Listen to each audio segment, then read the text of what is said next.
Hello friends, இந்த வீடியோவில் நம்ம உடச்சி ஊற்றின முட்டை குழம்பு ரெசிபி தான் பார்க்க போகிறோம். அதுக்கு பார்த்தீங்கன்னா கடாயில் எண்ணெய் ஊற்றிட்டு அரை ஸ்பூன் சோம்பு, பிரியாணி இலை, கிராம்பு, பட்டை இதெல்லாத்தையும் சேர்த்துட்டு ஒரு பெரிய வெங்காயம், அதுக்கப்புறம் ஒரு பெரிய தக்காளி இதெல்லாத்தையும் நல்லா வதக்கிப்போம்.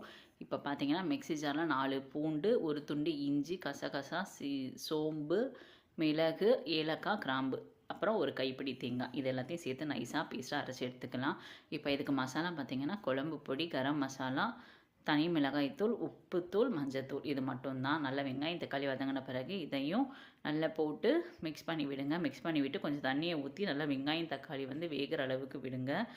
இது நல்லா வெந்து கொதித்து வந்த பிறகு நம்ம அரைச்சி வச்சுருக்க தேங்காய் பேஸ்ட்டை சேர்த்து இந்த மாதிரி கொதி வந்த பிறகு ஒரு கிண்ணத்தில் முட்டையை இந்த மாதிரி தனித்தனியாக உடச்சி ஊற்றி தள்ளி ஊற்றி ஒரு 2 நிமிஷம் மூடி போட்டு வேக விட்டால் ஒரு சூப்பரான உடச்சி ஊற்றினா முட்டை குழம்பு ரெடி ஆயிரும். கடைசியில் கொஞ்சம் கொத்தமல்லி தழை போட்டுக்கோங்க.